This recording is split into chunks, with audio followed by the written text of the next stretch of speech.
आहे तुमचं एका नवीन व्हिडिओमध्ये। दिव्यागरला आल्यानंतर राहायचं कुठे, खायचं कुठे किंवा बजेट फ्रेंडली स्टे आणि आजूबाजूला थोडं नैसर्गिक सौंदर्य पण पाहिजे असा जर स्टे तुम्ही शोधत असाल तर हा व्हिडिओ नक्कीच तुमच्यासाठी आहे। आणि आता मी त्याची डिटेल माहिती तुम्हाला देते। आणि ह्या रिसॉर्टला याचं नाव आहे कोकण सावली आणि आपल्या चॅनलला ऑलरेडी याचा एक व्हिडिओ लाईव्ह आहे।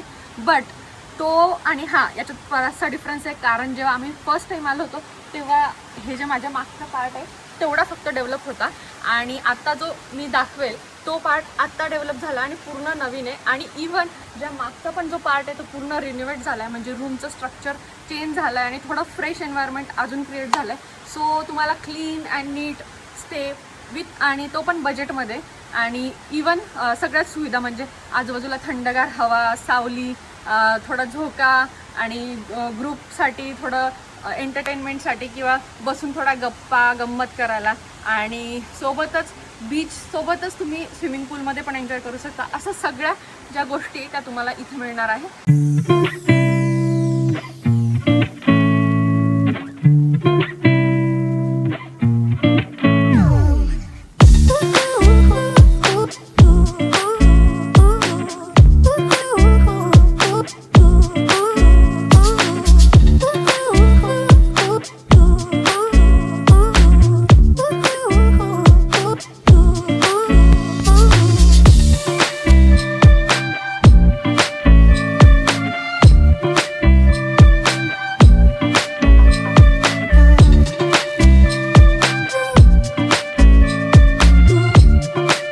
बीच लोकेशनला आलो तर आपण आहे ना कंटिन्युअस बीचला नाही जाऊ शकत, म्हणजे एक टाइम असतो की आपण भर दुपारी किंवा खूप उन्हात आहे ना आपण बीचला नाही जाऊ शकत। तो जो मधला वेळ आहे ना तो आपल्याला स्पेंड करावा लागतो एक तर रूम मध्ये आणि तिथं पण आपण आहे ना कंटिन्युअस झोपून, म्हणजे फिरायला आलोय तर थोडा एक्सप्लोर करणार आणि थोडा एन्जॉयमेंट करणार, तर झोपून तर नाही राहू शकत। त्यामुळे थोडं एंटरटेनमेंट आणि थोडंसं आपला टाइम घालवायला काही गोष्टी असल्या तर त्या खूप चांगलं वाटतं राहायला पण।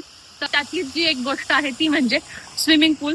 जर तुम्ही इथे आलात तर तुम्ही सकाळी जे उन्हाच्या आत ऊन चढायच्या आत किंवा संध्याकाळी ऊन खाली झाल्यानंतर तुम्ही बीचला जाऊ शकता। पण जो तुमचा मधला वेळ तो तुम्ही तुमच्या फ्रेंड सोबत किंवा फॅमिली सोबत किंवा कॉर्पोरेट कलिग सोबत जर आला असेल तर तुम्ही इथं एन्जॉय करू शकता।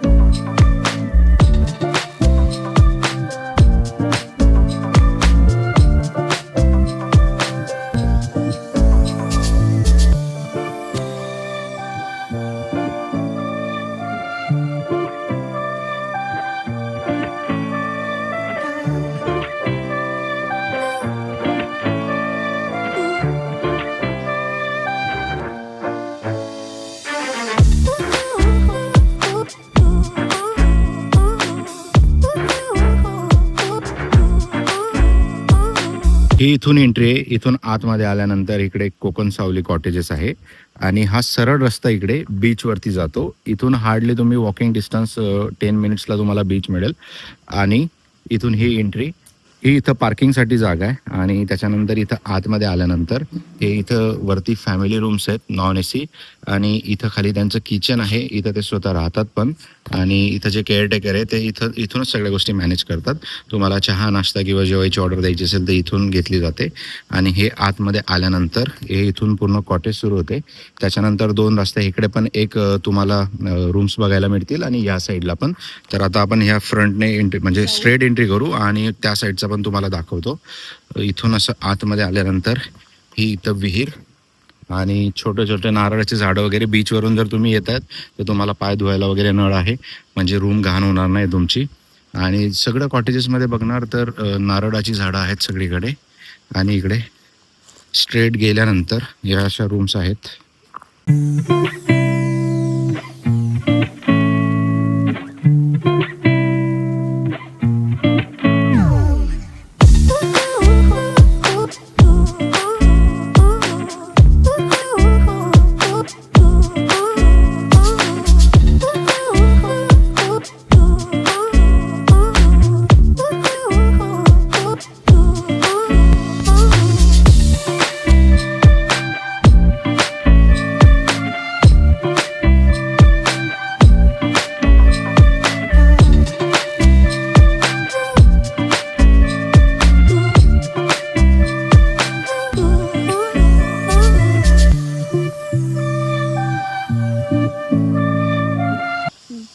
इथं पाळणा पण आहे. आम्ही कंटिन्यू इथं बसत असतो रूमच्या बाहेर निघाल्यानंतर पाळण्यावरती. मस्त मजा येते. आणि त्याच्यानंतर इथं तुम्ही सेलिब्रेशन वगैरे पण करू शकता, जे आम्ही थोडं काल रात्री केलं होतं. गेम्स वगैरे करू शकतात. एक खटिया पण आहे.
आणि ही सगळी माहिती जर तुम्हाला आवडली असेल आणि तुम्ही जर इथे येत असाल आणि इथं स्टे साठी प्रेफर करत असाल तर त्यासाठी बुकिंगचे डिटेल्स मी खाली देते किंवा स्क्रीनवर ते असतील आणि इव्हन डिस्क्रिप्शन मध्ये पण असतील. तर ते डिटेल्स वरती तुम्ही कॉन्टॅक्ट करून इथलं बुकिंग करू शकता. आणि बाकीचे जे डिटेल्स आहे तुम्हाला पाहिजे तसं फोन करून एन्क्वायरी करून तुम्ही बुक करा.